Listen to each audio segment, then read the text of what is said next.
nous y voici, notre ultime table ronde, et pas des moindres. Aujourd'hui, on a l'immense honneur d'avoir Alain Grèche avec nous, Thomas Vescovi, Myriam Laribi. Voilà, on peut les applaudir. Un grand merci à eux d'être là et de clôturer en beauté cette magnifique Unirêve Cité 2025 avec un sujet absolument essentiel. L'antisionisme, est-il un racisme ou une nécessité politique? Je vous laisse avec nos intervenants et je vous souhaite une très bonne table ronde. Merci à tous. Donc je vais présenter nos intervenants et intervenantes. Donc Alain Grèche, vous êtes directeur des journaux en ligne Orient 21 et Afrique 21, ancien rédacteur en chef du Monde diplomatique, auteur de plusieurs ouvrages dont Un chant d'amour Israël-Palestine, une histoire française, publié chez Libertalia, Israël-Palestine, vérité sur un conflit chez Fayard, et Palestine, un peuple qui ne veut pas mourir, les liens qui libèrent. Donc vous l'avez compris, on aura un vrai expert avec nous qui a écrit plusieurs bons bouquins sur la Palestine. Également Myriam Laribi, qui est journaliste pour Orient 21 et Le Monde Diplo. Vous êtes aussi l'autrice d'un livre qui est sorti très récemment, Sigil, l'humanité, Gaza, les génocides et les médias.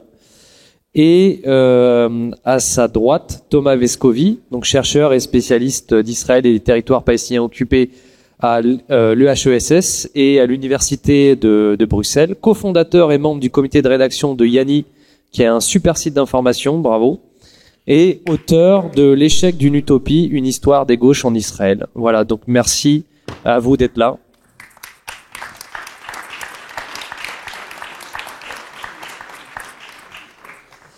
On va commencer par Alain Grèche. Donc, vous souhaitiez revenir sur la définition de ce que c'est être juif, sur la naissance aussi du mouvement sioniste, son histoire, et sur les réactions dans le monde juif autour de la question et de la cause palestinienne. Voilà. Merci aux organisateurs de m'avoir invité pour ce débat, qui est un débat très important, qui est un débat très vif, vous le savez, sur antisémitisme juif et antisionisme. Mais une des choses qui me frappe dans ce débat, c'est que, en fait, personne ne s'interroge sur qu'est-ce que c'est être juif. Ça a l'air d'être une boutade, mais en 1950, l'État d'Israël adopte une loi qui est très connue, qui s'appelle la loi du retour, qui permet à chaque juif d'aller en Israël et de demander la nationalité israélienne. Et Ben Gourion, qui était le Premier ministre, expliquait à l'époque, ce n'est pas l'État qui accorde aux juifs de l'étranger le droit d'installation, mais ce droit est en chaque juif dans la mesure où il est juif. Le problème, c'est comment on sait qu'il est juif. Et la Cour suprême a mis à peu près 20 ans à donner une définition. Est juif celui qui est né d'une mère juive ou s'est converti au judaïsme et n'appartient pas à une autre religion. C'est le serpent qui se mord la queue, c'est-à-dire est juif celui dont la mère est juive. Et comment la mère est juive? Parce que sa mère est juive, etc. Je vais revenir un peu sur ça parce que c'est important de bien comprendre que dans le judaïsme, dans l'identité juive, il y a différents aspects. Il y a un aspect religieux, mais un grand nombre de juifs ne se reconnaissent pas du tout ne sont athées et pensent appartenir à une forme de communauté qui est née des persécutions, etc.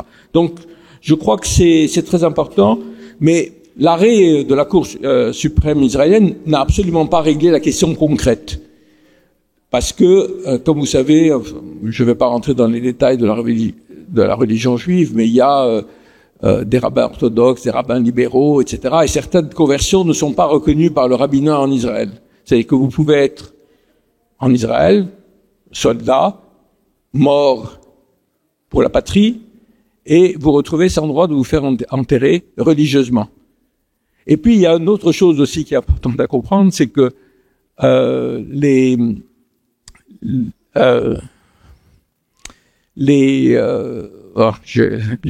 je perds le fil de ce que je voulais dire, c'est que oui, il y a eu récemment la grande vague, vous savez, des migrations de juifs en Israël, ça a été la vague soviétique.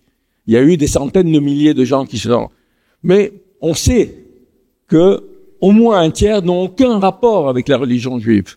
Mais ils ont été acceptés parce que, en fait, ça permettait de renforcer l'État d'Israël, ça permettait d'avoir plus de soldats. Mais on a eu des cas très médiatisés en Israël où des jeunes qui ont été tués dans l'armée n'avaient pas le droit, et qui étaient d'origine russe, mais dont le rabbinat n'avait pas confirmé la judaïté, n'ont pas été enterrés.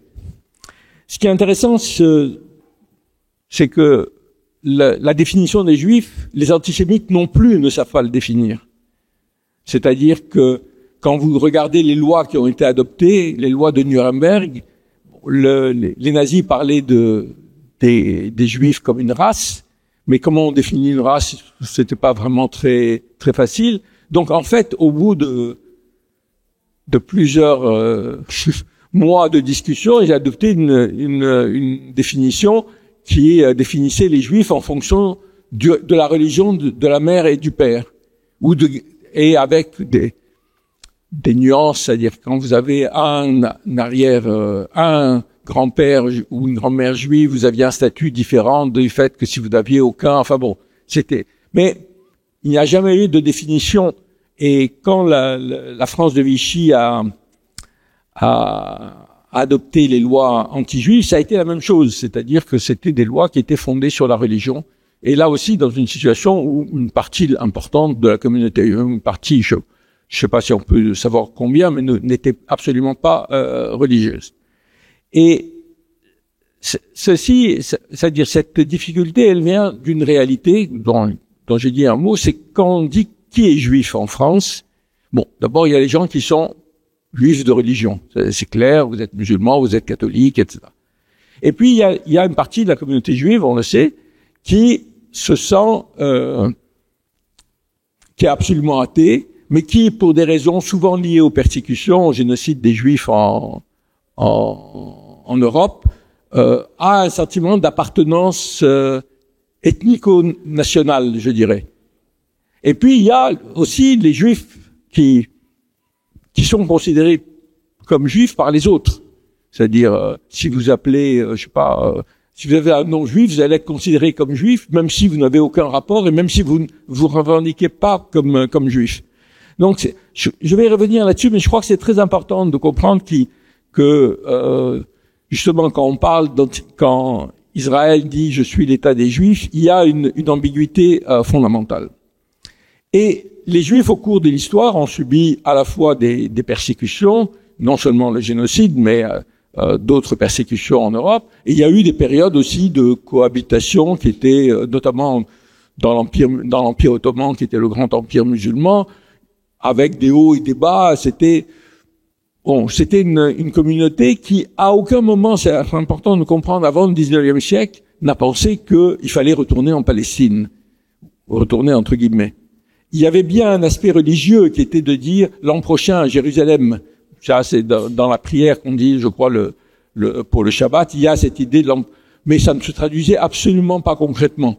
Ou ça se traduisait pour un certain nombre des Juifs religieux qui allaient mourir à Jérusalem, parce que c'était là que le Messie devait apparaître.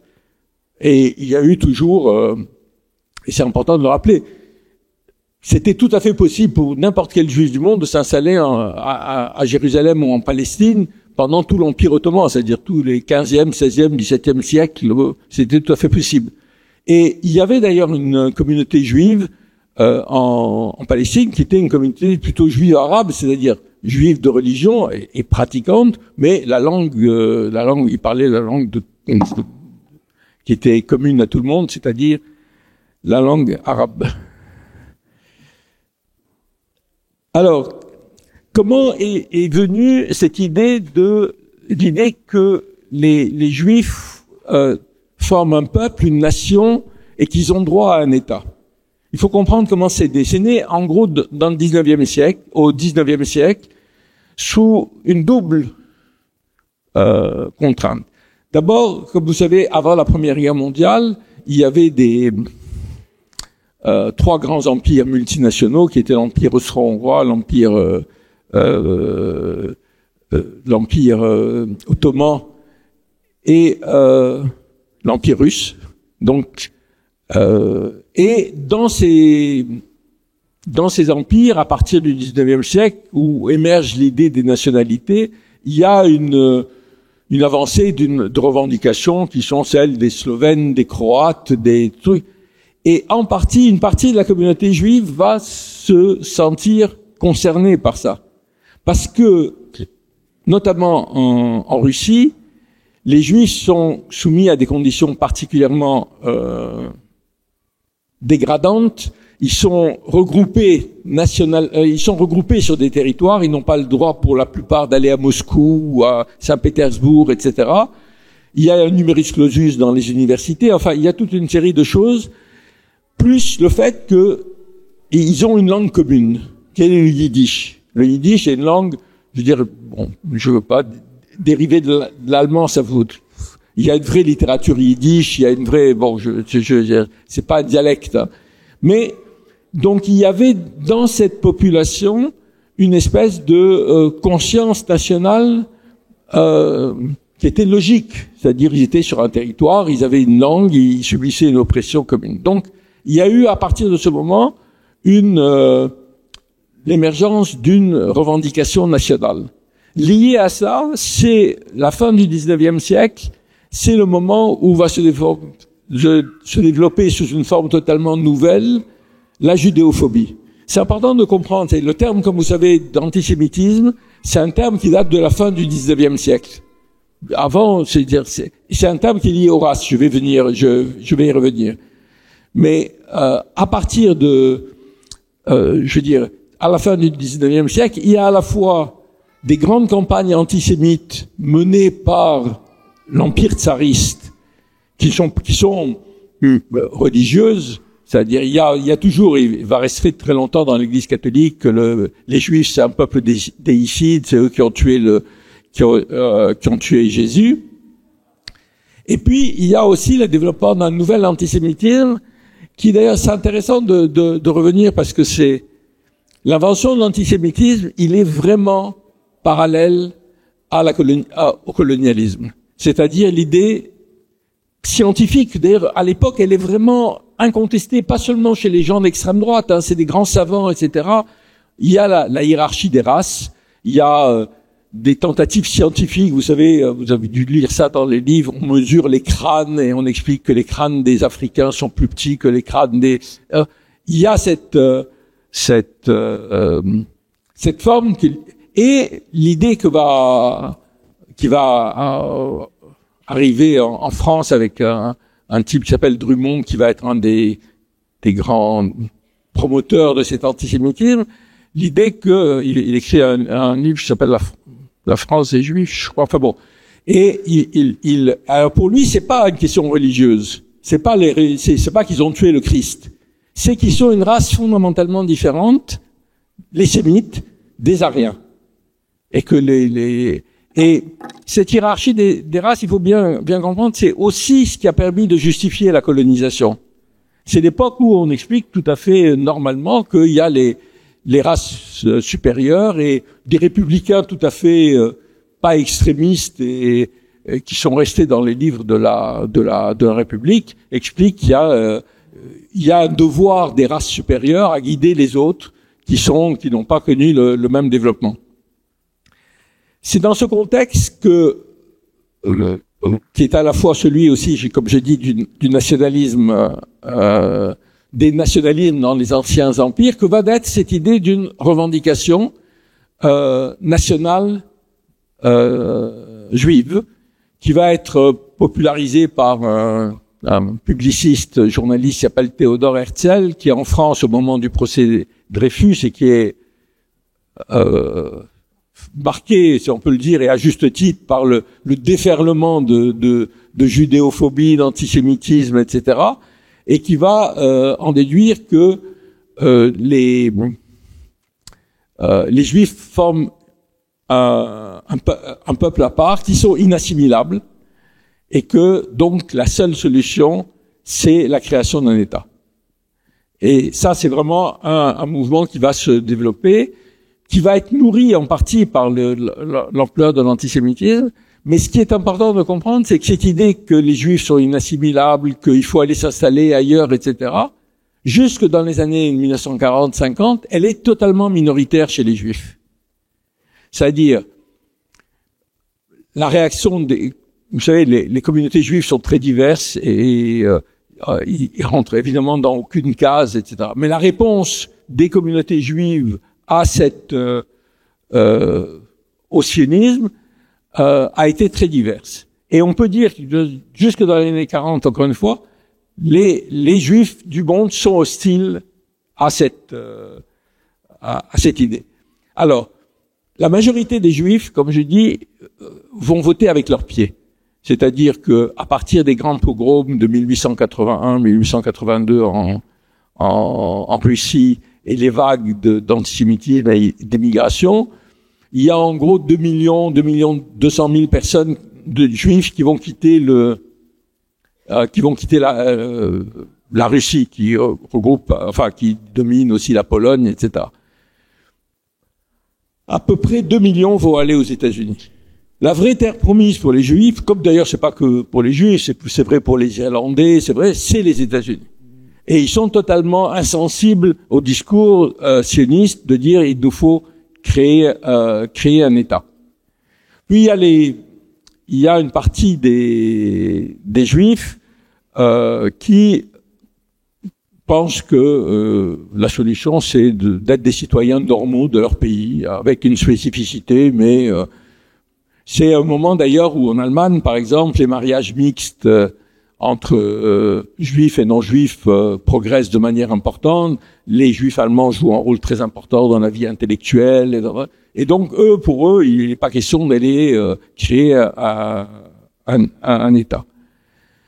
Il y a un parti qui, bon, je ne vais pas en dire beaucoup, mais c'est intéressant parce qu'il a laissé une trace dans l'histoire. Et puis, c'est aussi c'est le Bund, c'était le parti des ouvriers lituaniens et polonais, qui lui est un parti qui réclame une autonomie nationale pour les Juifs, mais sur le territoire où ils habitent, c'est-à-dire en Europe de l'Est, enfin ce qui est aujourd'hui en Europe de l'Est, et qui va être un parti qui va jouer un rôle très important dans l'entre-deux-guerres, mais qui sera à la fois liquidé par le nazisme, mais aussi liquidé par Staline, qui pense que ce ne sont pas de vrais révolutionnaires.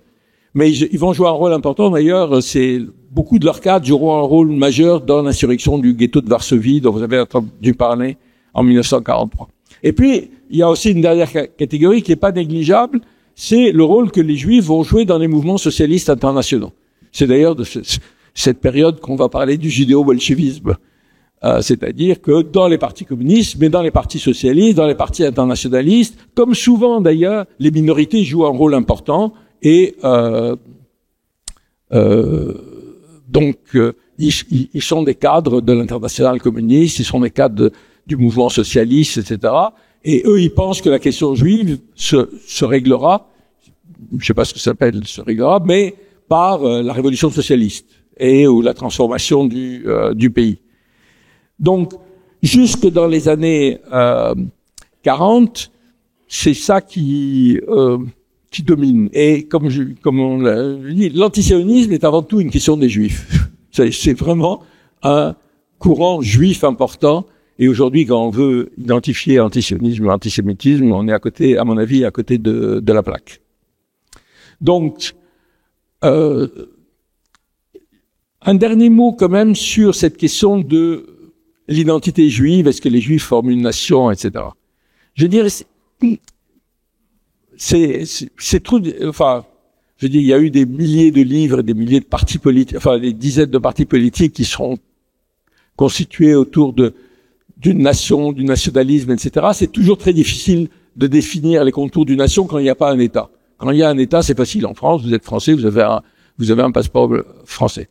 Mais quand vous êtes dans des situations multi-étatiques, c'est beaucoup plus difficile de définir qu'est-ce que c'est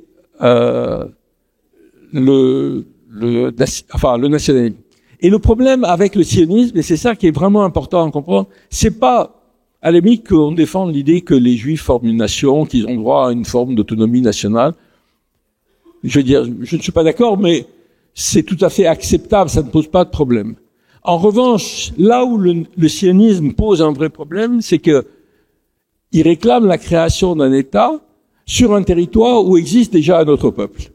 Alors, vous savez, au début du mouvement sioniste, il y a eu des projets d'installer les Juifs en Argentine, au Kenya, je crois, enfin Ouganda, ouais. Ouganda, voilà. Mais très vite, ça s'est centré autour. Et c'est là qu'est le problème fondamental. Le problème fondamental avec le sionisme, c'est pas la question juive, c'est la question coloniale. C'est-à-dire, à une époque d'ailleurs, c'est-à-dire aujourd'hui, j'écoutais l'autre jour Bernard-Henri Lévy qui expliquait que le mouvement sioniste était par essence un mouvement anticolonial parce qu'ils étaient revenus dans leur terre après 3000 ans. Je suis toujours frappé comment des gens, je veux dire, là aussi, franchement, indépendamment des positions qu'on prend, comment quelqu'un peut justifier en étant en dehors d'arguments religieux. Si vous dites la Palestine m'a été donnée par Dieu, je veux dire, c'est un peu difficile d'avoir une confirmation ou une affirmation de cette.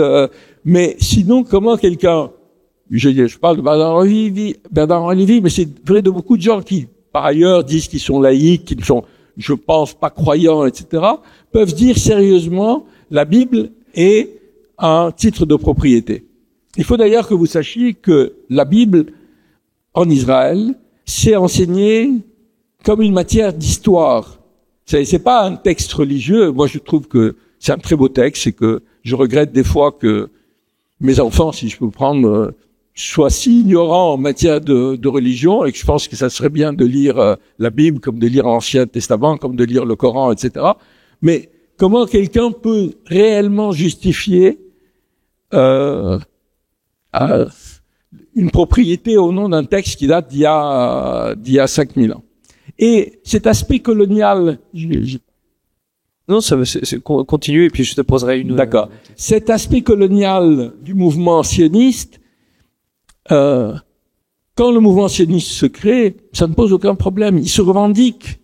C'est-à-dire, à l'époque, l'idée qu'il faut apporter la civilisation aux populations barbares, c'est ce qu'on fait en Algérie, c'est ce qu'on va faire en Afrique, etc., etc. Le mouvement, l'idée que nous allons apporter la civilisation, nous allons développer, que l'idée aussi qu'il n'y a pas de population locale, c'est une terre vide, parce que on voit pas les Arabes. J'ai lu il y a comment il s'appelait, Joseph Kessel, qui a fait un reportage dans les années 20 sur la Palestine. Et ce qui est extraordinaire dans ce qu'il dit, c'est que il a un regard totalement européen et il dit, d'un côté, on voit les villages, les kibboutz, les villages, ils sont bien propres, etc. Et de l'autre, on voit la misère des Arabes. Et c'est vraiment l'argument que, bon, au mieux, on va les civiliser, ou au pire, ils n'ont pas d'avenir, on va les exterminer, quoi. Donc, cette idée coloniale, elle a profondément imprimé le mouvement sioniste. En même temps, je voudrais dire, parce que il y a dans la critique qu'on a parfois des sionistes des vrais antisémites. C'est-à-dire, j'ai lu une fois un livre d'Alain Soral, je ne me rappelle plus comment il s'appelle, et comme je l'ai sur Kindle, je peux faire une recherche par mot sans avoir à lire l'ensemble. Et alors, je cherche sionisme, je ne trouve pas. Et je cherche sioniste, il y a neuf occurrences du terme sioniste, c'est des juifs. Et c'est vrai que pour un certain nombre de gens, c'est une espèce de couverture. L'autre aspect aussi, peut-être pour nuancer un tout petit peu, sur la question du sionisme, le sionisme a été un mouvement, c'est-à-dire, du point de vue idéologique, ça n'a rien à voir avec ce qu'a été le nazisme, etc. Je veux dire, il est plus marqué par, comme j'ai dit, la question coloniale. Mais qui a regroupé des tendances qui allaient de l'extrême droite fascisante à un parti qui représentait, je sais pas, 20 ou 25% du Yishuv, c'est-à-dire de la communauté juive avant l'indépendance, qui était pro-soviétique, communiste, etc., etc. Donc il faut bien prendre ça en compte. Et l'autre chose aussi, c'est que après, moi je rappelle toujours, je sais que ça ne doit pas affaiblir notre critique du sionisme, mais moi j'ai une expérience personnelle, c'est d'avoir visité Hébron. Hébron, vraiment, on ne peut pas imaginer. Une ville coupée en deux, Il y a une partie pour les 500 colons complètement extrémistes qui sont installés là, l'autre pour soi-disant pour les Palestiniens, mais où les colons font ce qu'ils veulent et ils ont petit à petit vidé les quartiers où il y avait des Palestiniens de leur population. Donc, ce gars, qui s'appelle Yehoshua Israël, il passait son temps à amener des diplomates européens ou étrangers visiter qu'est-ce que c'était la situation à Hébron. Et ce type, il avait une kippa. Et quand j'ai discuté avec lui, alors je sais pas d'ailleurs, quelqu'un m'a dit que maintenant il ne la porte plus, mais je sais pas. Il avait une kippa et en même temps il se déclarait sioniste. Bon, je dirais, c'est simplement pour donner une toute petite nuance sur la manière dont on appréhende ce mouvement. Mais aujourd'hui, c'est sûr que ce qui domine dans la pensée des partis sionistes, et pas seulement de Netanyahou, et pas seulement de l'extrême droite, qu'on adore haïr Ben Gvir et Smotrich, parce que quelque part, quand on les haït, on a l'impression de justifier le reste. C'est une vision profondément coloniale. Et je dirais, c'était pas propre à Israël. Je pense que la vision de la population française par rapport aux Algériens, même au moment de l'indépendance, et on voit à quel point ça continue à peser, elle reposait sur un racisme fondamental. Et aujourd'hui, la population israélienne est dans pour elle, c'est le sionisme, c'est aujourd'hui l'extermination. C'est pas seulement le fait qu'on est dominant, ça c'est évident, mais c'est aussi le fait qu'on a le droit d'exterminer. Et d'ailleurs, comme vous savez, 80% de la population juive israélienne dit que ce qu'on fait à Gaza c'est pas bien. Et si aujourd'hui il y a des manifestations plus importantes, c'est essentiellement pour la libération des otages. Même si, il y a eu quand même une évolution et on voit de plus en plus, même si c'est de manière minoritaire, dans les manifestations, des gens avec les portraits des enfants de Gaza aussi. Merci pour ton intervention. J'ai deux petites questions. Il faudra répondre brièvement pour qu'on ensuite les deux autres intervenants puissent parler. Mais est-ce qu'on peut dire que l'antisémitisme est avant tout européen, notamment avec le protocole des sages de Sion qui vient des services de renseignement tsaristes? Est-ce qu'on peut dire que c'est un mal avant tout européen avant avant que ça se dissémine dans le monde? Alors, il faut séparer. Il y a eu, comme j'ai dit, au départ une judéophobie qui était largement partagée et aussi une hostilité aux Juifs dans le monde musulman, même si, comme je l'ai dit, ils ont été mieux traités que chez nous. Donc, il y a eu cette hostilité qui a toujours été importante. Aujourd'hui, est-ce qu'il y a la vraie question, c'est est-ce qu'il y a un antisémitisme dans le monde arabe? Alors, il y a des gens qui vous disent mais ils peuvent pas être antisémites, ils sont sémites. Ça, c'est pas un argument. Ils peuvent tout. Il y a ce que Maxime Rodinson appelle un racisme de guerre. C'est vrai. C'est-à-dire que quand vous lisez ce qu'on écrivait dans les journaux français en 1914-18 sur les Allemands et réciproquement, mais c'est inimaginable en termes de racisme. Donc, lui, il dit, et moi je partage cette idée, c'est plutôt un racisme de guerre. Quand il y a eu les possibilités de faire la paix, je veux dire, il n'y a pas eu d'insurrection dans le monde arabe ou musulman. Donc ça, c'est vraiment très important à comprendre. Mais on vous dira, et à juste titre, j'ai pu le constater, que c'est vrai que vous allez dans les rues du Caire, vous trouvez une traduction en arabe du livre d'Hitler, etc. Mais en gros, c'est importé. Et puis, il y a une autre chose qui est très importante à comprendre, c'est, comme j'ai raconté plusieurs fois, la première fois que j'ai été dans les territoires occupés, les Palestiniens parlaient El-Yahoud. El-Yahoud, ça veut dire les Juifs. Et ça m'a choqué. Parce que pour moi, c'est pas les Juifs, c'était les Israéliens. Et puis, j'ai vu que les Israéliens, quand ils parlent d'eux, Juifs, ils disent pas nous les Israéliens, ils disent nous les Juifs. Donc ça aussi, ça crée aussi une difficulté, mais bon, il y a des formes de racisme, c'est-à-dire, si vous voulez, il faut pas être naïf non plus, c'est pas les opprimés, ils ont raison dans leur lutte, mais il peut y avoir aussi des tendances que nous condamnons, il peut y avoir des déclarations que nous condamnons.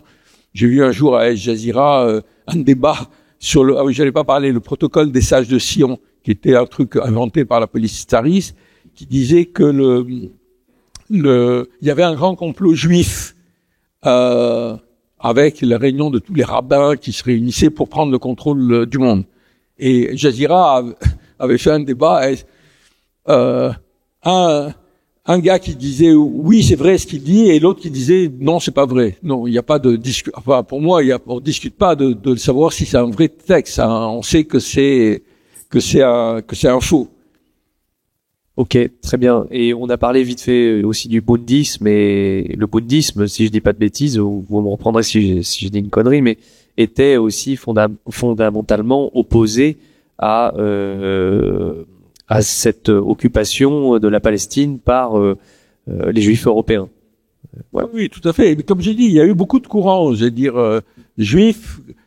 Alors, la question de savoir pourquoi, à partir des années 50 et de la création de l'État d'Israël, cette critique du sionisme est devenue beaucoup moins audible dans les populations juives. Il faut, enfin, je veux dire, apposer évidemment le traumatisme du génocide, c'est évident, c'est-à-dire que les gens se sont sentis brusquement désignés comme juifs, menacés, etc. Donc, il y a eu, mais bon, ça nous amènerait un peu trop loin, je ne veux pas monopoliser la parole. Myriam?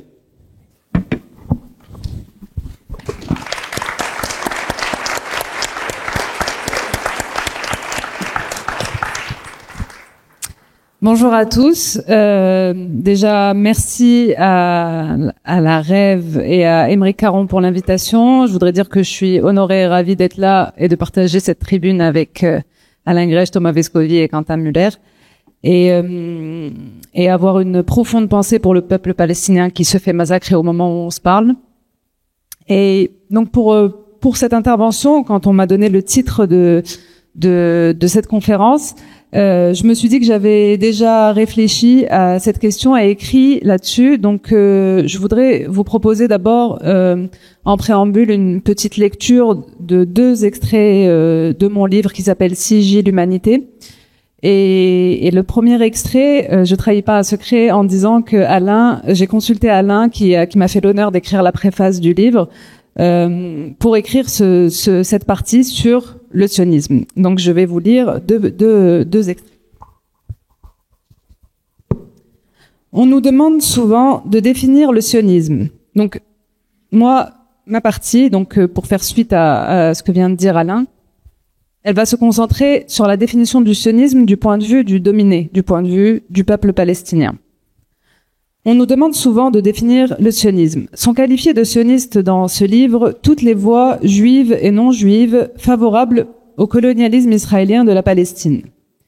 Si le projet sioniste a pu être en partie motivé à l'origine au XIXe siècle par les souffrances des communautés juives, notamment en Europe de l'Est, et par le regain d'antisémitisme dans l'ouest du vieux continent, sa mise en pratique à travers la création de l'État d'Israël sur la terre de Palestine s'est illustrée par une réalité oppressive et expansionniste qui s'est concrétisée par le nettoyage ethnique, la spoliation, le massacre des populations indigènes et l'apartheid.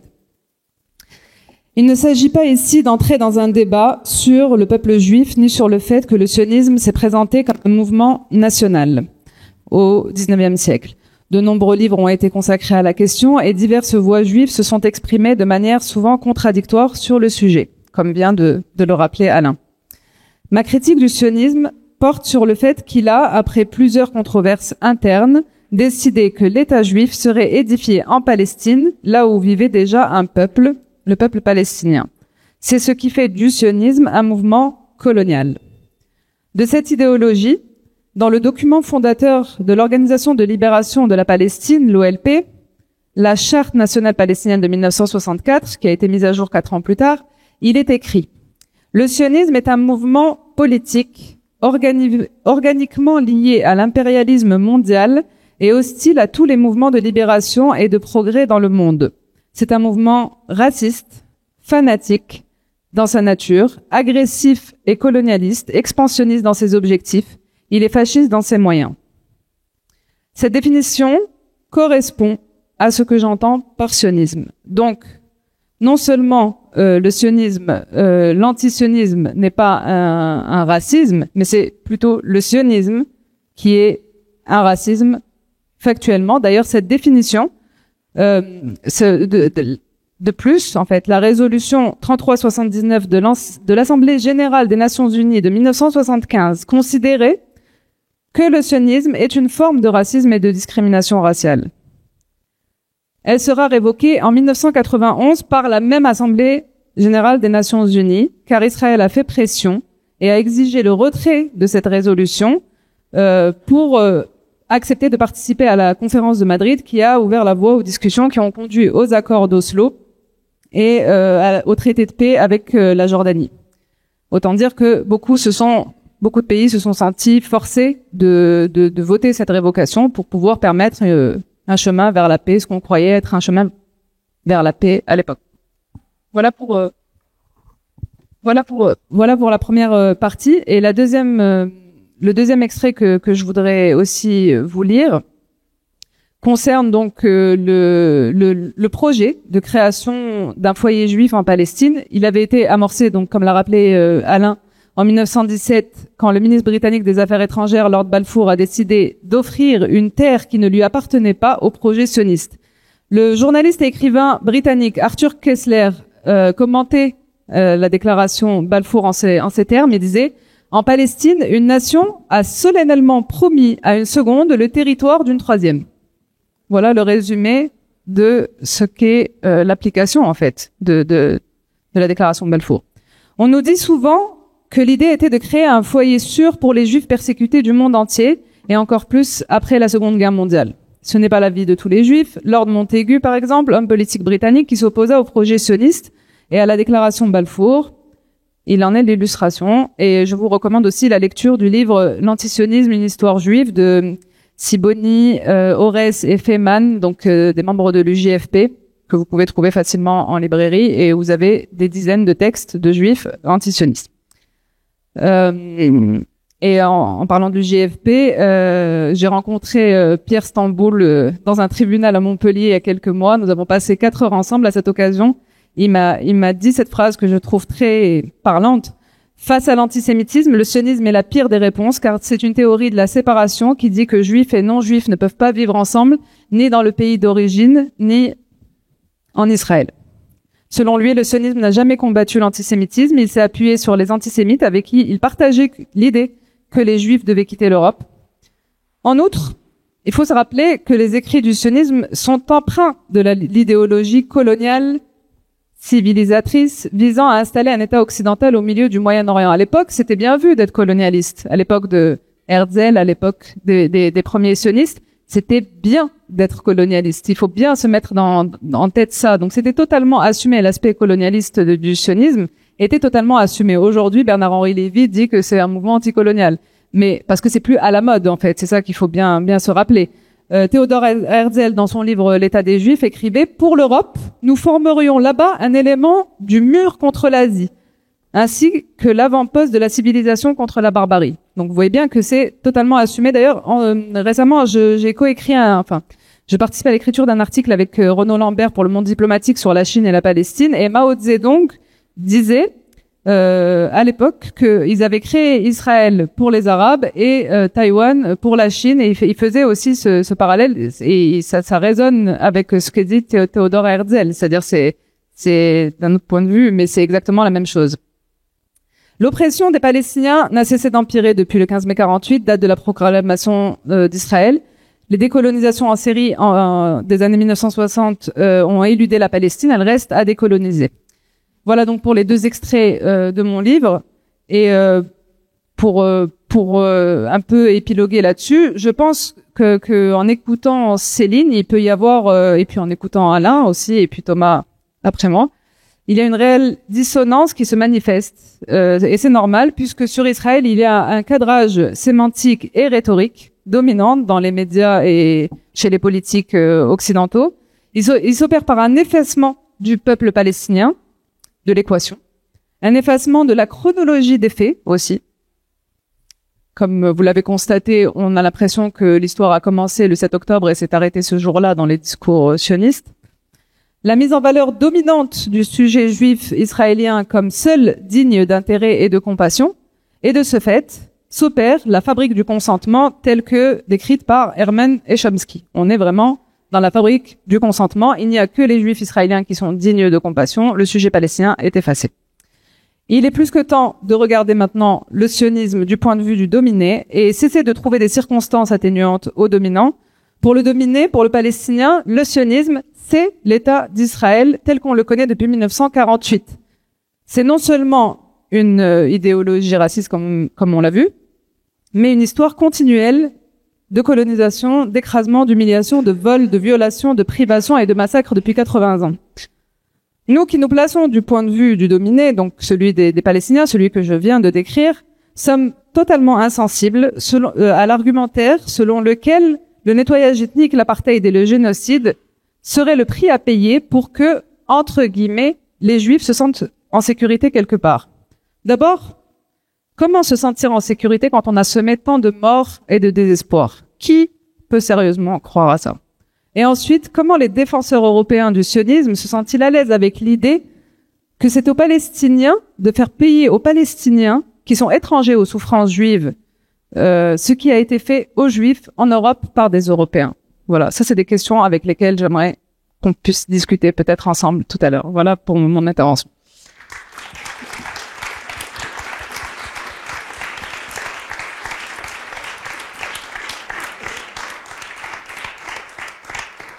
Oui, Myriam, tu as dit que le sionisme était un racisme et pas, du coup, l'antisionisme ne serait pas un racisme. Et donc, est-ce que tu peux me dire un peu pourquoi, en fait, à quel point le sionisme est-il un racisme, outre, évidemment, cette logique colonialiste d'arriver dans un pays et donc de pousser dehors l'indigène et puis considérer l'indigène comme un barbare? Est-ce qu'il n'y a pas aussi dans le projet de la création d'Israël dès sa genèse en 48 un projet de nettoyage, notamment le mot nettoyage revient souvent en hébreu puisqu'il y a plusieurs termes pour le qualifier, notamment pour des fêtes religieuses où on écarte la farine, on écarte, et donc ce terme-là a été employé plusieurs fois pour nettoyer la Palestine des Arabes. Mais est-ce que c'est pas ça aussi le sionisme? C'est un racisme envers l'arabe qui soit musulman ou chrétien d'ailleurs. Absolument, ouais, c'est la concrétisation. C'est encore une fois, moi dans mon livre, je ne suis pas spécialiste de la question juive, voilà. Mais la concrétisation du point de vue du Palestinien, ça a été de venir de manière agressive, et beaucoup d'ailleurs dans les films d'Eyal Sivan, dans les films sur la Palestine, vous avez les vieux Palestiniens qui disaient on vivait ensemble, nous vivions ensemble en bonne intelligence. Enfin, les communautés entre arabes en fait, entre arabes, juifs, musulmans et chrétiens. Exactement. Et puis il y a eu ce flot continu de colons venus d'Europe. Qu'est-ce que c'est l'ALIA si ce n'est une entreprise de coloniale en fait? C'est une facilitation je voyais encore des avions débarquer récemment, ils sont tout contents et ils viennent. Donc n'importe quel juif dans le monde peut venir s'installer sur la terre de Palestine, avoir une maison là où les Palestiniens n'ont pas le droit d'avoir des maisons, prendre la maison d'un Palestinien. Voilà, c'est un colonialisme de grand remplacement. C'est ce qui fait sa spécificité. Et là, on peut parler de grand remplacement. Ici, on nous rebat les oreilles avec le grand remplacement sur nos gueules. Mais là-bas, c'est vraiment un grand remplacement effectif. C'est-à-dire, c'est pas une vue de l'esprit. C'est pas Myriam qui a décidé ça. C'est-à-dire que c'est dans la loi. N'importe quel juif dans le monde peut venir s'installer en Palestine, là où il y a déjà un peuple qui est opprimé, dont les maisons sont démolies de manière continuelle, il ne reste presque plus rien de la Palestine. Donc, c'est un projet profondément raciste et racialiste. C'est-à-dire, enfin, après, comme disait Alain Grèche, est-ce que les Juifs sont une race? Vraiment, c'est quelque chose de très raciste déjà de penser ça. Mais considérer qu'un Juif a des droits supérieurs, c'est inscrit ils n'ont pas de constitution, mais c'est il y a une 60aine de lois en Israël qui sont spécifiques aux Juifs. Et il y a la fameuse loi de 2018 qui établit que Israël est un État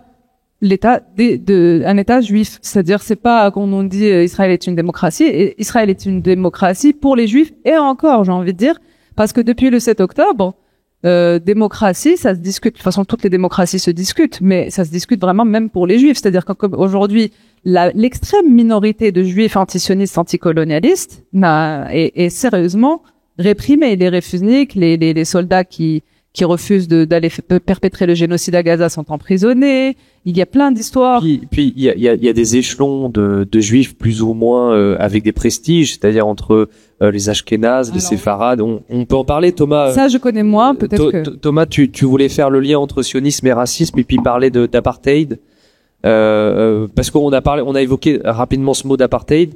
Est-ce qu'on peut le détailler un peu? Pourquoi on peut dire qu'il y a un apartheid aujourd'hui en Israël et sur les territoires occupés? Ah oui. Alors merci pour cette introduction. Merci pour cette introduction. Merci également pour l'invitation. En amont juste de mon propos, et je vais venir à cette question d'apartheid évidemment. Moi, je voulais profiter de ce rendez-vous ici avec des militants dont je crois sincère l'engagement sur la question palestinienne. Juste pour vous parler quand même d'un enjeu central actuellement, qui est celui des évacuations depuis la bande de Gaza. Vous savez que la France a arrêté toute évacuation. Et pour suivre des dossiers de Palestiniens de Gaza qui sont en train d'être constitués pour partir, il faut qu'on ait tous en tête que quand on a les nombres de morts, de victimes, les images, je peux vous parler dans les questions après de cas très pratiques d'individus, de familles actuellement, à l'heure où on se parle, qui sont à Gaza City, à Al-Mawasi dans les camps, qui ont eu soit un dossier en attente, soit peut-être parfois un accord d'évacuation, et à qui on a dû dire, nous personnellement, parce que c'est pas la France qui l'a fait, désolé, votre dossier là, il vient d'être mis en attente, la France a tout arrêté. On a dit à des familles ça. Et tous les jours, les bombardements continuent avec peut-être le fait que demain, elles puissent pas partir. Je voulais juste insister sur ça parce que je crois qu'en termes de campagne de la rentrée, il y a un point là où il faut insister, il faut aller attaquer, il faut mener le front. On sait que ça vient de Retailleau, on sait que ça vient du ministère de l'Intérieur qui a fait front contre ça, donc je crois que c'est vraiment important. Ce que j'ai dit là est déduit de mon temps de parole ou pas? Oui, du tout. Ok, merci. Non, juste, je vais sûrement redire des choses qui ont un petit peu déjà été explorées, mais je trouvais ça important d'avoir un fil rouge un peu dans ma présentation. Je crois qu'il y a 3 temps pour répondre à cette question. Forcément, le prof, donc 3 temps, voilà, vous avez bien compris. Il y aura un aspect juste théorique à expliquer. Il y a après une mise en pratique. Et pour finir, une question qui m'a souvent été un petit peu envoyée à la tête et que j'aimerais bien répondre aussi ici, c'est est-ce que l'antisionisme ne serait pas finalement anachronique? Alors d'abord sur la question théorique, vous l'avez très bien dit, le sionisme a été pensé à la base comme un mouvement permettant de libérer les juifs de la persécution antisémite en obtenant un État refuge. L'État en question a impliqué de nombreux débats au sein des populations juives autour des notions de nation, de peuple et même de la nature de l'État. Hein, ça a été un peu dit. L'État qui va advenir, est-ce qu'il doit être socialiste, marxisant, libéral, religieux ou non religieux? Est-ce que ce sera juste un foyer culturel ou un vrai État-nation? Bref, ces débats ont été vraiment très vifs dès le début du sionisme et il faut pas les minimiser. Et également les débats en ce qui concerne les populations juives par rapport à leur relation au diasporisme, hein, au fait de vivre en diaspora ou de se rassembler sur une même terre. Bref, des débats qui ont animé une partie de la vie intellectuelle juive européenne à la fin 19e, début 20e siècle, et qui ont même développé en fait les premières formes d'antisionisme, précisément. Et dans ce débat-là, je vous avoue que en tant qu'homme blanc non juif, la question me paraît légitime. Qu'ai-je à faire dans ce débat? D'une certaine manière, j'ai toujours considéré que c'est les premiers concernés qui doivent trancher les débats sur leur lutte à eux. Donc, si demain, et c'est pas ma vision à moi d'être contre l'antisémitisme, mais si des juifs considèrent que pour se libérer de ce fardeau-là, ils revendiquent un État, bon, je le regrette parce que personnellement, ce n'est pas la manière dont j'estime la meilleure pour lutter contre l'antisémitisme, mais il y a quelque chose qui doit être une forme de réponse face à l'accusation permanente de vous refusez aux juifs le droit d'avoir un État. Aucunement. Personnellement, si demain une population juive souhaite s'installer sur une terre pour y former un État, considérant que c'est comme ça qu'elles pourront se libérer de l'antisémitisme, écoutez, on peut faire un débat théorique, mais en soi, j'aurais pas d'opposition, disons, fondamentale, n'étant pas personnellement juif, donc le débat sur ça serait autre. Là où il y a une opposition, en revanche, c'est sur sa réalité coloniale. La colonisation, vous l'avez dit, était revendiquée dès le début, mais plus encore, l'historien palestinien Nour Massala a consacré sa vie intellectuelle à retracer le débat intellectuel au sein du mouvement sioniste et à montrer à quel point l'idée même de transfert des populations qui habitaient sur la Palestine était récurrente dans les congrès du mouvement sioniste. Dès le début, on se demande qu'est-ce qu'on fera de ces gens. L'opposition, donc, là-dedans, elle est forcément anticoloniale. C'est parce que le sionisme, qui passe par l'émigration et le rassemblement sur une terre, transforme ces immigrés en colons, qu'à titre individuel, je m'y oppose. C'est parce que la sécurité qui est promise par cette émigration ne se réalise qu'au détriment des autochtones que je m'y oppose. Mais là, encore une fois, je crois qu'il y a 2 points qu'il faut prendre à bras-le-corps. La première, c'est que je n'ai jamais, et je crois qu'on peut être d'accord ici sur ça, je ne nie pas la relation affective, culturelle, que les populations juives peuvent entretenir avec la terre de Palestine. Je réfute en revanche l'idée que cette relation donne des droits. Comme Elias Sambar le dit très bien, la Bible n'est pas un cadastre. C'est ça à laquelle je m'y oppose. De la même manière, étant un grand partisan de la libre circulation des êtres humains sur la terre, je ne m'oppose pas fondamentalement à l'émigration des populations juives vers la Palestine. Je m'oppose au fait que l'organisation sioniste utilise cette émigration pour constituer d'abord une société à part et à partir de 48 une société à la place de celle existante. C'est à ça dont je m'oppose. En d'autres termes, c'est parce que le sionisme est constitutif d'un colonialisme de peuplement dont la Nakba de 48 est en fait l'apothéose, le climax, comme dit l'historien Walid Khalidi, qu'à titre personnel, je m'y oppose. Excuse-moi, je te coupe. Est-ce que tu peux dire un peu ce que c'est la Nakba de manière très... La Nakba, c'est très simple, c'est que en 47, quand l'ONU vote le plan de partage de la Palestine, il y a 2 fois plus de population arabe palestinienne. Dans quasiment 80% du territoire, dans les districts, ils sont majoritaires. Et donc, le partage de l'ONU a une sorte de non-sens face à la réalité concrète. Sauf qu'à la fin de la première guerre israélo-arabe, la démographie s'est inversée. Les 3/4 des populations palestiniennes arabes ont été contraintes à l'exil forcé, dont une grande partie sous le coup d'expulsion menée par les organisations sionistes armées. Et donc, les Palestiniens appellent Nakba ce moment qui s'appelle la catastrophe, où en l'espace de 2 ans, le rapport démographique s'inverse complètement et naît sur la terre de Palestine, sur 78% de la Palestine historique, l'État d'Israël. C'est la Nakba. Juste pour continuer, l'État d'Israël tel qu'il voit le jour en 48, et non pas comme les Nations Unies l'avaient envisagé dans le plan de partage, c'est important de le préciser, c'est le fruit d'une expropriation coloniale, je viens de l'expliquer ici, et donc c'est pas un État qui peut être égalitaire dès 48. Et ça d'autant plus qu'il se définit sur une base ethniciste. Là, je cite l'intellectuel Ilan Halevi, dont j'aime bien citer les travaux. Ilan Halevi dit, au fond, c'est très simple. En s'affirmant comme État juif dès 48, Israël accepte de distinguer parmi ses citoyens ceux qui sont juifs et donc auxquels l'État appartient fondamentalement, et ceux qui ne le sont pas et auxquels l'État va délivrer certains droits, mais sans jamais d'égalité pleine et entière. Le sionisme tel qu'il a été mis en pratique par Israël dès 48 place le racisme et l'inégalité des droits comme une norme acceptable qui va être transmise et enseignée et auquel on va ensuite voir des partis de plus en plus droitiers, colonialistes, nationalistes arriver au point où on voit aujourd'hui un gouvernement parmi les plus fascistes qui n'est pas une rupture avec l'histoire du sionisme. C'est la suite logique fondamentale d'évolution d'un mouvement qui n'a jamais été autre chose que colonialiste et nationaliste en pratique. Le racisme également, il est important et ça a été mentionné, j'insiste, c'est y compris sur les populations juives elles-mêmes qui ne respectaient pas la norme que le sionisme voulait d'un nouveau juif créé dans le cas de la création d'Israël en rupture avec l'identité juive européenne.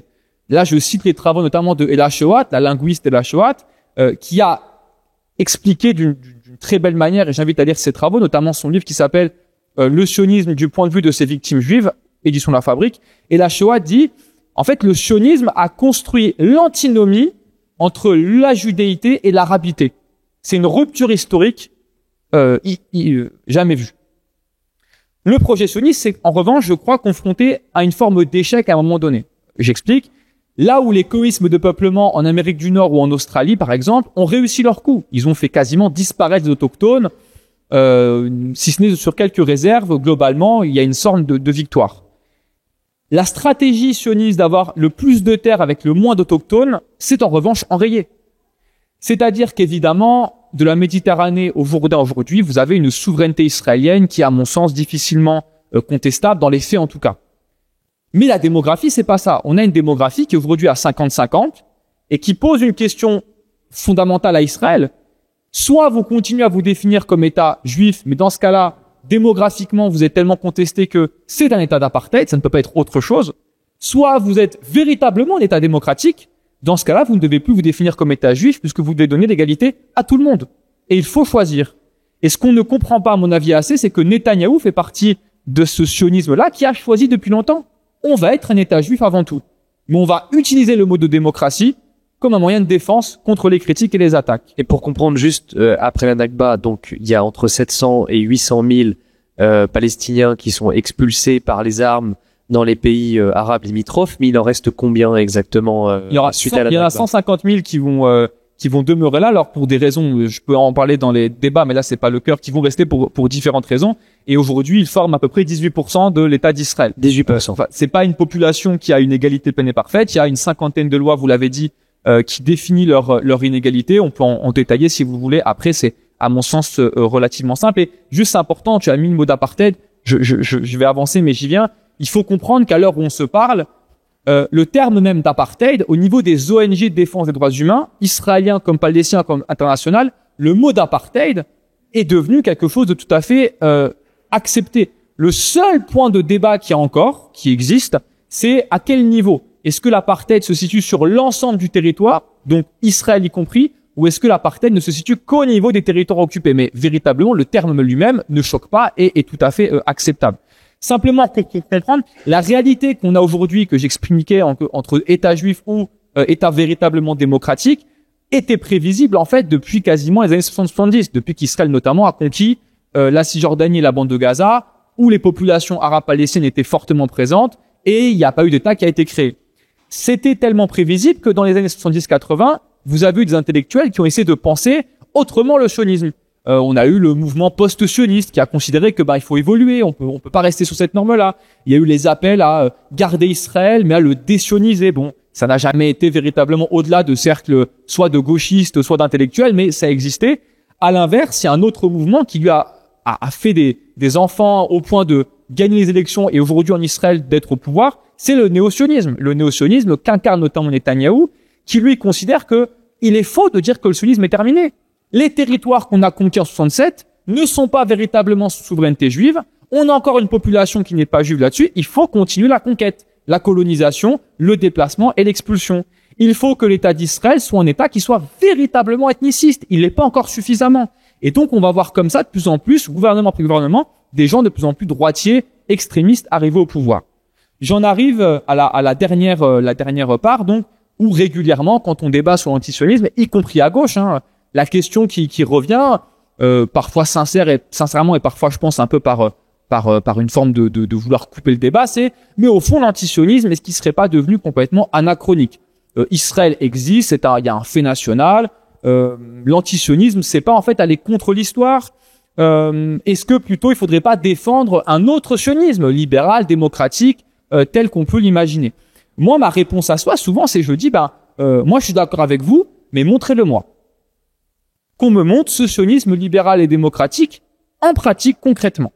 Depuis 1948, les Palestiniens, du sionisme, ils n'ont connu que la soldatesque et l'injustice du colonialisme. Ils n'ont jamais vu rien d'autre, peu importe les gouvernements qui ont été en place en Israël. À l'heure où on se parle, dans le champ politique israélien, je peux vous le dire pour l'étudier, je ne connais pas de figure sioniste libérale et prétendument démocratique qui défend concrètement et véritablement le droit à l'autodétermination du peuple palestinien. Mais non pas parce que ça va peut-être arriver demain et qu'il faut juste l'attendre. Non, c'est parce que depuis 77 ans, les responsables politiques israéliens issus de cette idéologie sioniste, même quand ils sont issus de la gauche sioniste, ont toujours considéré qu'il faut privilégier dans tous les moments de crise l'existence de l'État et sa sécurité aux dépens des droits des Palestiniens.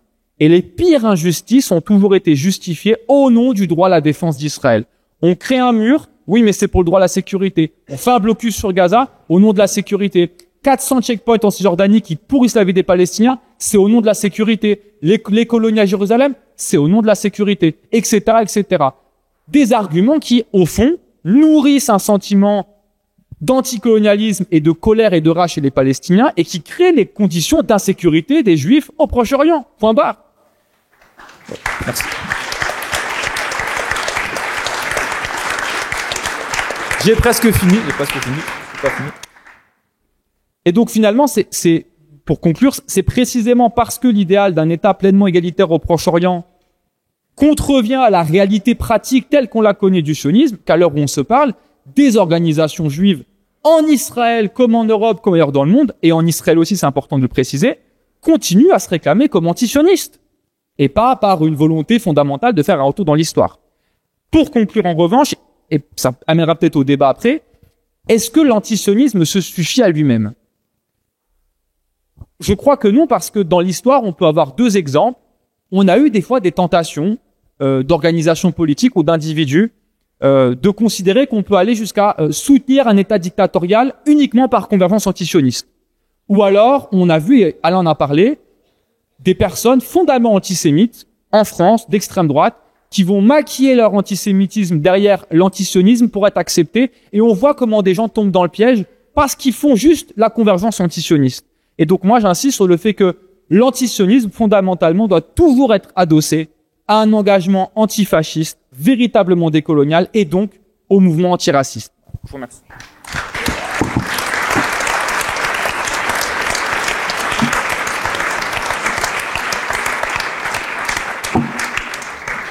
J'ai une question pour vous, Thomas, concernant la démographie. Est-ce que c'est toujours une obsession pour l'État juif de l'État hébreu, l'État israélien, de toujours surveiller le fait qu'il y ait plus en pourcentage de population de juifs que de musulmans? D'arabes palestiniens. Oui, d'arabes, oui. Fondamentalement, puisque en fait, pour faire un exposé très simple, pourquoi est-ce que Rabin et les dirigeants israéliens vont à Oslo en 93? Non pas pour créer un État palestinien. Alors, évidemment, on peut faire l'histoire. Peut-être que si Rabin n'avait pas été assassiné, il aurait pu encore plus évoluer parce qu'il a évolué entre 80 et 95. Il a été assassiné par un extrémiste juif. On ne saura jamais.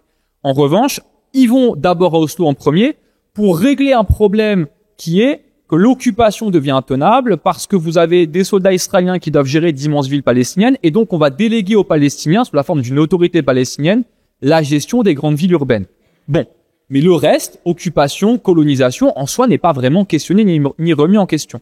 Sauf que les Palestiniens, en 2000, se rendent bien compte que Oslo a été un piège, ils se sont fait spolier. Juste dans l'histoire quand même, sachez que Oslo a été un des rares cas de négociation entre deux peuples qui sont en conflit, où il n'y a même pas de geste de la part de la puissance occupante. Exemple, libération de prisonniers. On a négocié avec autant de prisonniers quasiment, et sans même qu'il y ait vraiment de gestes importants et significatifs. Passons. Et en 2000, quand il y a la seconde intifada qui va éclater, révolte palestinienne, les dirigeants israéliens à ce moment-là vont commencer à considérer que fondamentalement, il faut revoir la carte, ça ne tient plus, et donc ce que va mettre en place Ariel Sharon, puis repris par Netanyahou avec plus de radicalité encore, c'est le fait de faire disparaître les Palestiniens. C'est-à-dire, on va faire ce blocus, on va se retirer de Gaza parce que c'est intenable, on fait le blocus, on crée le mur, on crée des routes de contournement qui permettent aux colons de rejoindre les villes israéliennes sans croiser un seul Palestinien, on les fait disparaître. Et ça a fonctionné, concrètement. On se rappelle qu'en août 2023, réunion des partis politiques français à Saint-Denis, et les échos nous disent que Emmanuel Macron, qui est questionné par un responsable politique français de gauche sur la question palestinienne, Macron lui dit la question palestinienne est devenue secondaire. En fait, il dit ça aussi fondamentalement parce qu'il y a cette croyance que c'était terminé. C'est un enjeu qui est dépassé, qui est éteint. Le 7 octobre est venu de la plus brutale des manières remettre au cœur du sujet la question palestinienne. Donc, évidemment qu'aujourd'hui, ce que fait Netanyahou à Gaza, de vouloir ce que fait Netanyahou aujourd'hui fondamentalement dans Gaza, et on en parlait du coup tout à l'heure avant la conférence.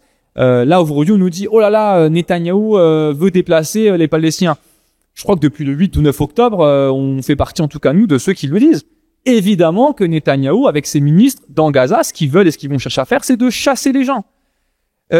Netanyahou, vous savez, on peut débattre indéfiniment, et je finirai sur ça. Est-ce que les Israéliens ont tous conscience qu'en 48 les Palestiniens ont été expulsés? Bon, moi j'ai tendance à dire qu'on ne peut pas sonder les cœurs. Ce qui est sûr, c'est qu'ils sont tous au courant que leur pays existe parce que les Palestiniens ont été empêchés de revenir. Ça, ils le savent tous. Ça, c'est sûr. En revanche, il y a fondamentalement dans les dirigeants israéliens cette idée que en 48, on a chassé 800 000, on a été accusé, critiqué, on a dû aller à l'ONU répondre de tout ça et tout, mais avec le temps, on a oublié. Et aujourd'hui, c'est quasiment normalisé. Netanyahou croit profondément que ce qui se passe dans Gaza, attaquez-moi, insultez-moi, je reste sur ma ligne. Avec le temps, on va se normaliser. Oui. Et je crois que c'est ça le grand défi aujourd'hui qui est donné aux militants pour la Palestine, à mon sens, c'est de faire en sorte que ce qui se passe à Gaza, les images qu'on a en tête qui nous ont tous traumatisés, ça empêchera Israël de se normaliser, au moins en tout cas dans notre pays. C'est-à-dire que le boycott, la demande de rupture, elle démarre, elle était déjà avant, mais là elle démarre, elle va s'amplifier et elle ne s'arrêtera pas.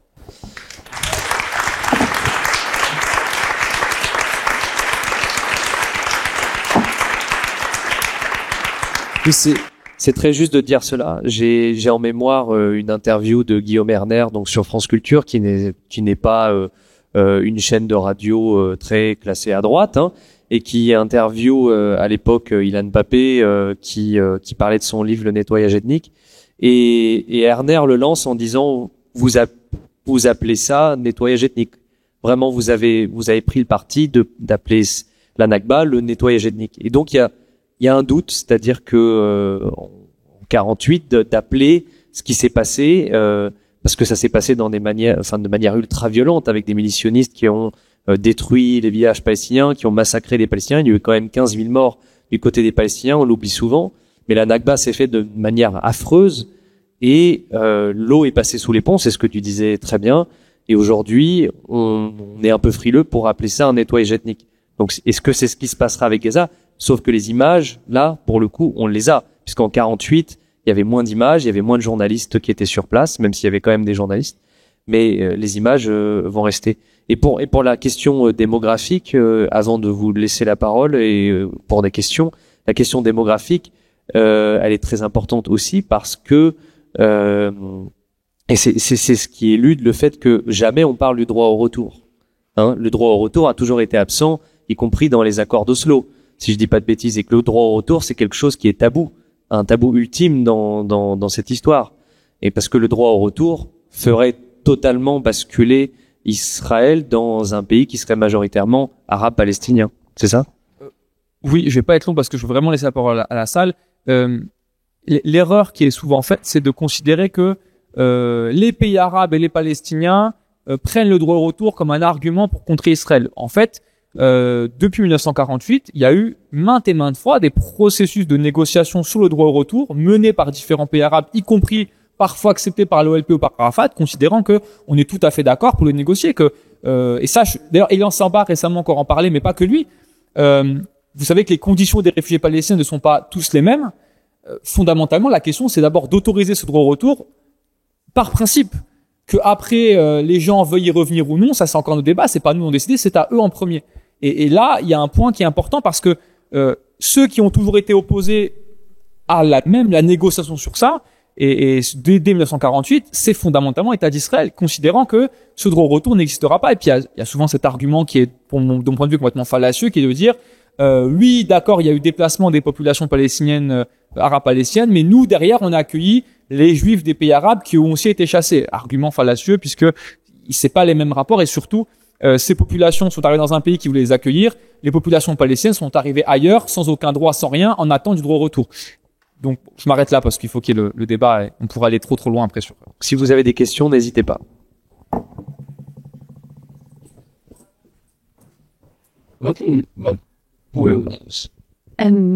Alors, je cherche une aide pour clarifier ma pensée.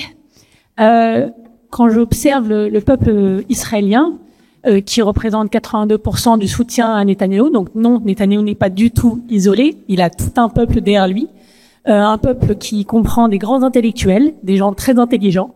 Donc j'ai essayé de me poser la question comment, ensemble, ils arrivent à observer ces horreurs, aller jusqu'au bout de ces horreurs. Et donc je me suis dit, est-ce que justement il n'y a pas ce projet du grand Israël, il n'y a pas cette quête de la guerre de religion finalement, pour ensemble aller jusqu'au bout de leur pensée. Donc ma question c'est que si ça c'est le cas, la solution 1 d'un pays n'est pas applicable et la solution de 2 pays ne l'est pas non plus parce qu'il y a le grand Israël en cours. Donc quelle est la solution s'il vous plaît? Oui, on en parlait hier avec Alain, je pense qu'Alain peut répondre à ça. Enfin, vous trois évidemment, mais Alain, on en a parlé. Est-ce qu'il y a une solution Si vous voulez, La situation aujourd'hui, moi je la résume comme ça, sur la terre historique de la Palestine vivent 8 millions de juifs israéliens et 8 millions de Palestiniens. Et toute solution devra prendre en compte ça. On peut penser, du côté de Netanyahou, peut-être qu'on peut vider 8 millions de gens, mais j'ai du mal à voir, sinon dans une situation de guerre mondiale, comment ça serait possible. Et de l'autre côté, je ne vois pas les Palestiniens dans les rapports de force actuels être capables de mettre à bas l'État d'Israël. Donc, c'est en même temps, il y a deux choses. Il n'y a pas de solution politique à court terme. Je dis, il faut pas s'illusionner, ça sert à rien de dire là, l'objectif à court terme, c'est d'abord l'arrêt du génocide. C'est ça qui est la question importante. Et ensuite, la solution à moyen terme, c'est les gens sur place qui vont la trouver. C'est-à-dire, moi, des fois, je trouve que parmi les gens qui défendent la cause palestinienne, il y a un peu l'idée, il devrait faire ça ou il devrait faire ça. Il faut être sur place et il faut être partie prenante. Mais c'est vrai que ça va prendre beaucoup de temps. Et ce que nous pouvons faire, c'est effectivement de créer une situation dans laquelle ce qui s'est passé à Gaza, même si la guerre s'arrête, n'est pas banalisé. C'est-à-dire qu'il faut des sanctions contre Israël. Je veux dire, alors les sanctions, c'est très divers. Il y a un certain nombre de sanctions qui marchent, dont une, moi je trouve est importante, même si elle n'est pas publique. En fait, c'est de plus en plus difficile pour des Israéliens de venir en Europe. C'est de plus en plus difficile pour des chercheurs. C'est de plus en plus difficile pour des écrivains. Même si il n'y a pas forcément de mesures qui ont fait que telle université décide de ne pas inviter. Je crois que ça, c'est un des éléments importants. Mais il y en a d'autres. Vous avez vu que le fonds souverain norvégien a décidé de se retirer d'un certain nombre d'entreprises israéliennes. Mais il faut être conscient, c'est une bataille à long terme.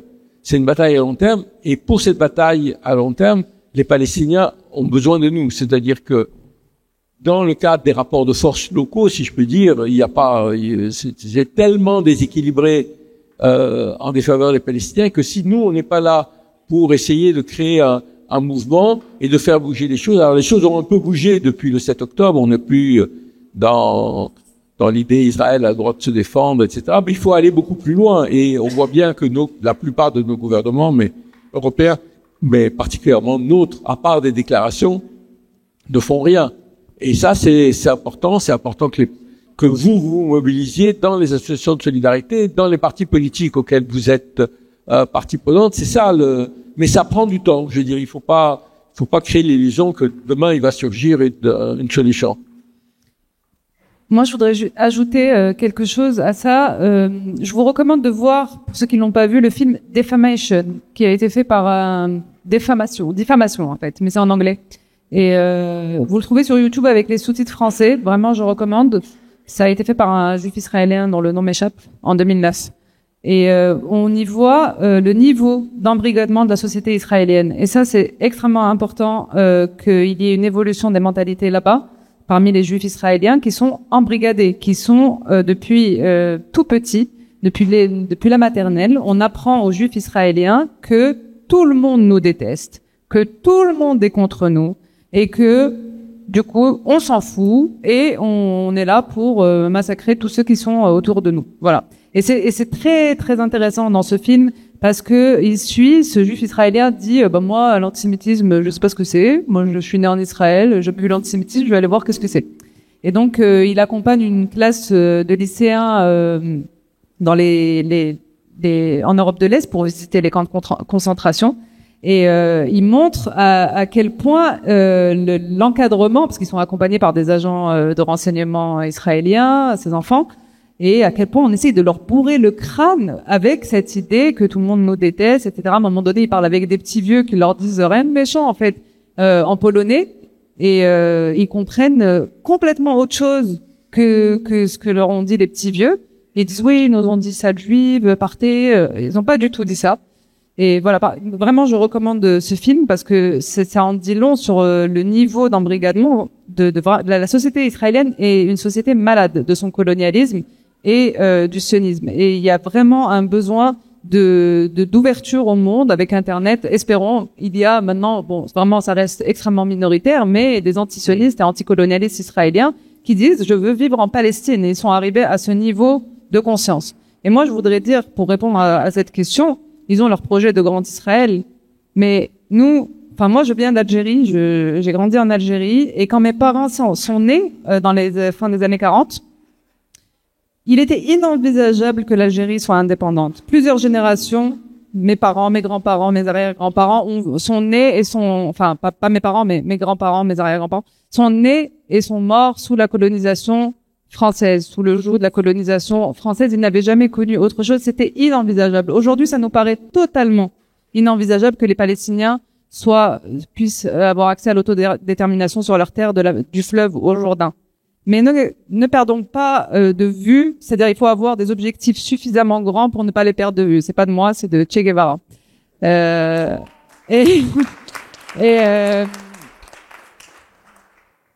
le dis avec beaucoup de sérieux en fait, c'est-à-dire que ce n'est pas, il faut pas perdre ça de vue parce que il n'y aura pas de paix sans justice et la justice veut que les Palestiniens retrouvent leur souveraineté du fleuve au Jourdain et qu'ils aient le droit de la mer au Jourdain, de la mer au fleuve, et qu'ils aient le droit, c'est ça la justice. Il n'y aura pas de paix avant que cette justice ait le droit au retour de tous les réfugiés palestiniens.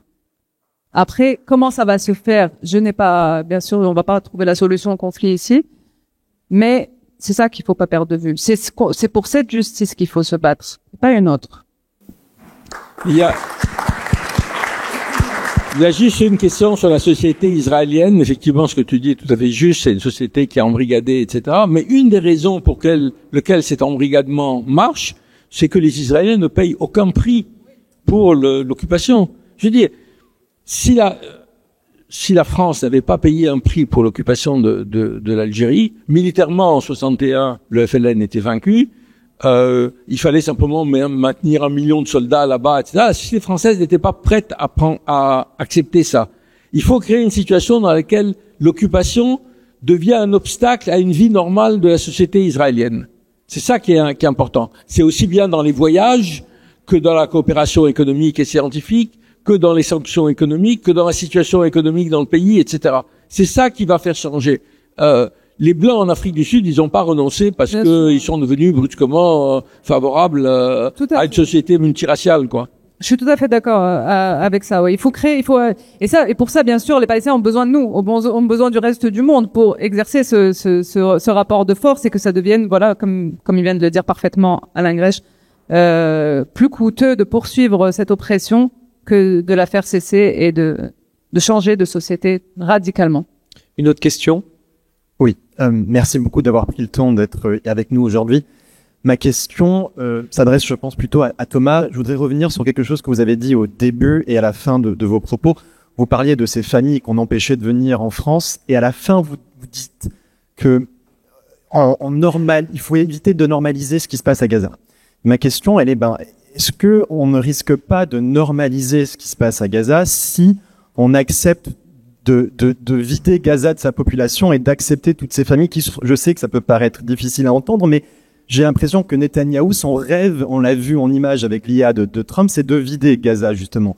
Et ils n'attendent que juste ça, que l'Égypte ouvre les frontières et laisse passer tout. Mais est-ce qu'il faudrait pas chercher à résoudre ce problème, à arrêter le génocide, au lieu d'aller accueillir toutes ces familles?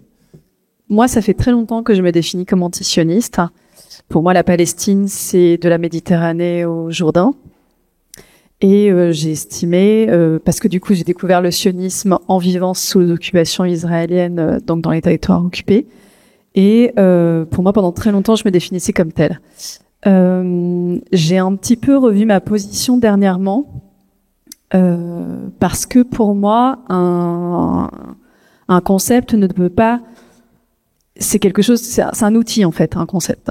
À quoi est-ce que ça nous sert en fait de parler d'antisionisme, de se définir comme antisioniste ou pas? Et à mon avis, un concept dans son efficacité ne peut pas être enlevé du contexte dans lequel il est employé.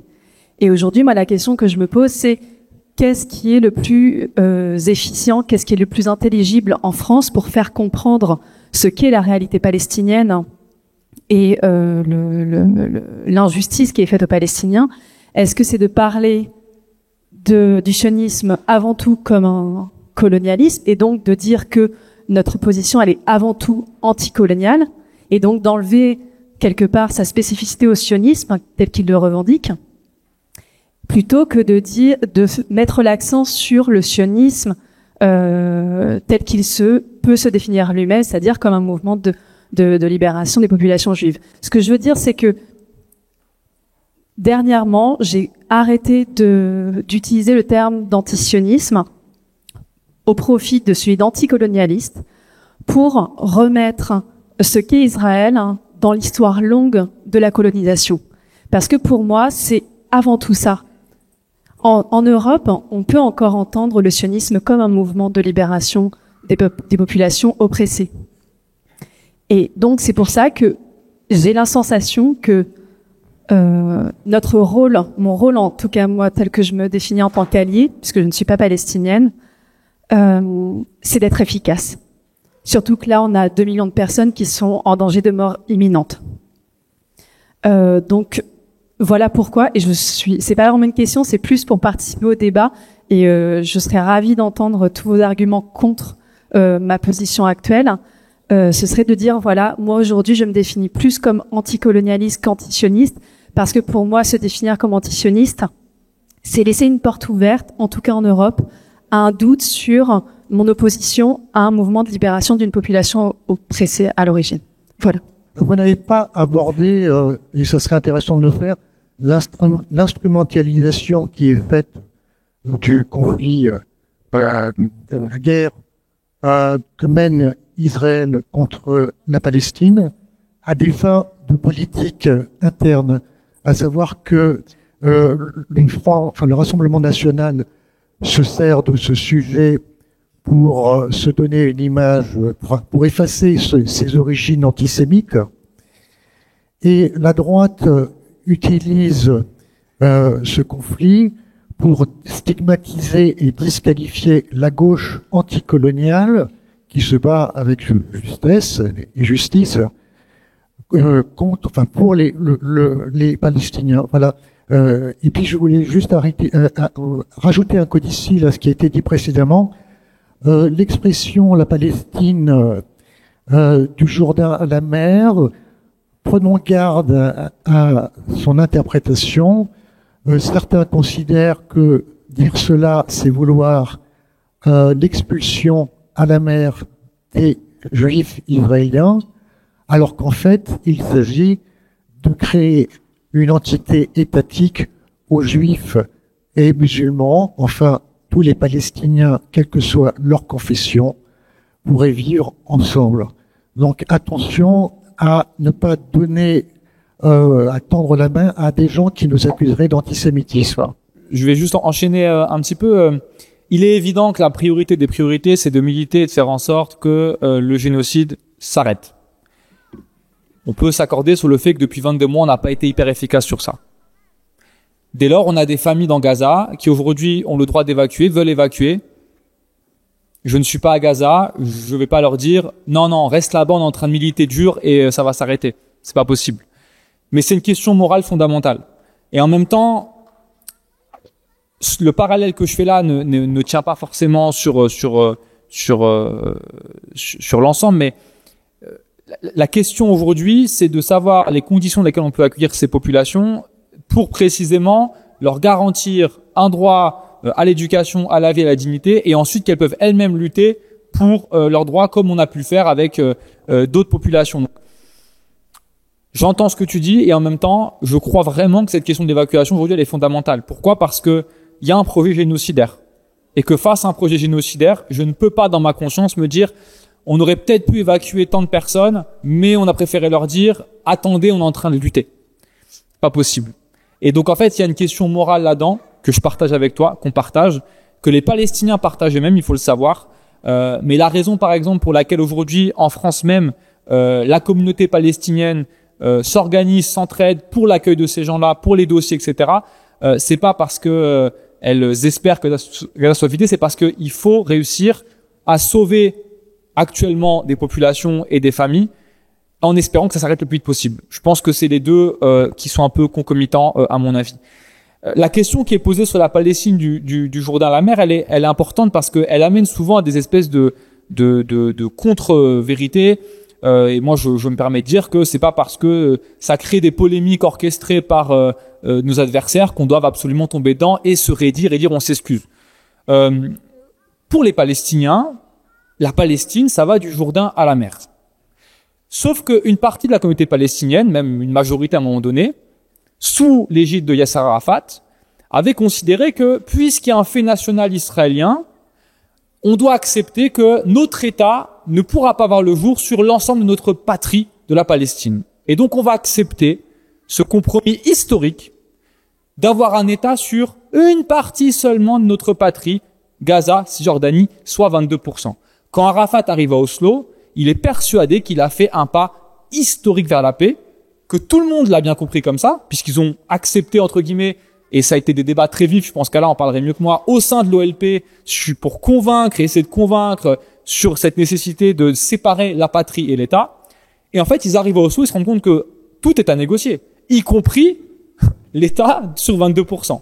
Donc, autant dire que là, il y a un problème. Mais quand aujourd'hui, on dessine la Palestine entière en disant ça, c'est la Palestine, et qu'on dit liberté de la mer au Jourdain, et qu'on me répond, vous voulez jeter les Juifs à la mer, c'est complètement risible. D'ailleurs, premièrement, entre la Méditerranée et le Jourdain, il n'y a que les Palestiniens qui, à 3 reprises, ont été jetés à la mer. Il faut quand même le rappeler.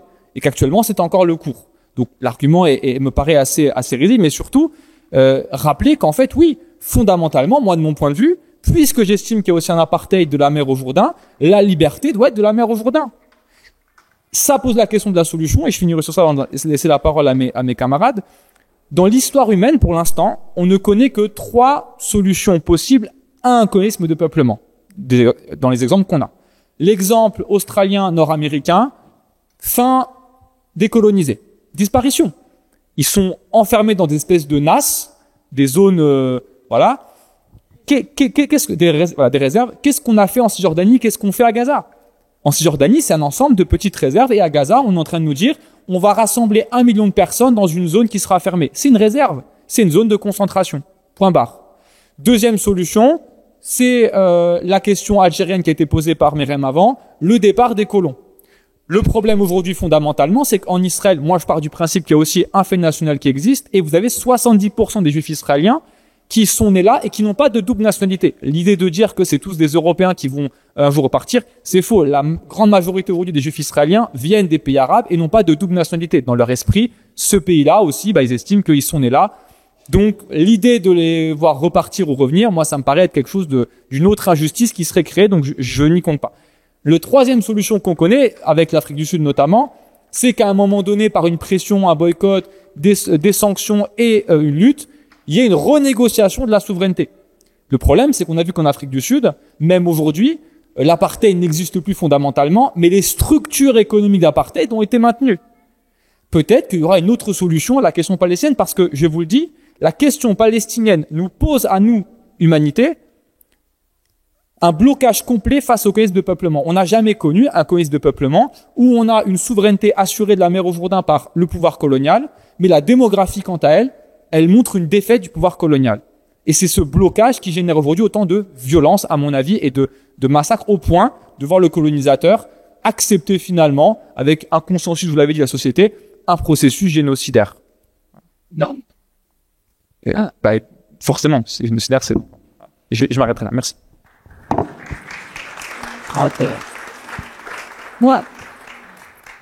Moi, j'aimerais ajouter sur cette question de la mer au Jourdain. J'ai envie de dire, peut-être de manière un peu provocante, mais c'est pas provocant. Moi, en tant qu'Algérienne, et avec l'histoire de la colonisation de l'Algérie, il est inenvisageable pour moi de imaginer qu'aujourd'hui, en Algérie, il y aurait un État français où je pourrais pas aller, je pourrais pas circuler, parce que c'est ça, 2 États. C'est ça l'idée de 2 États. C'est pas 2 États où les uns et les autres peuvent aller. Rima Hassan disait en septembre 2023 déjà, elle disait au nom de quoi je ne pourrais pas retourner dans le village de mes grands-parents pour voir la maison qu'ils ont construite de leurs propres mains et les oliviers qu'ils ont plantés de leurs propres mains. Au nom de quoi?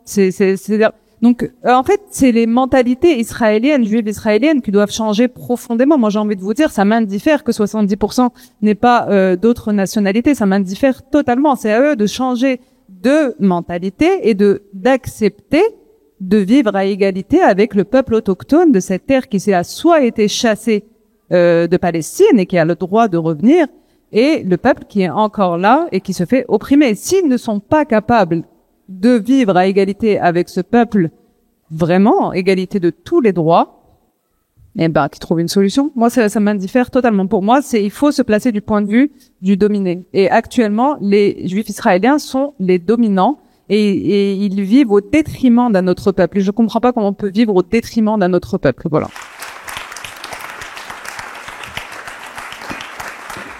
Oui. Merci beaucoup, Quentin. Merci.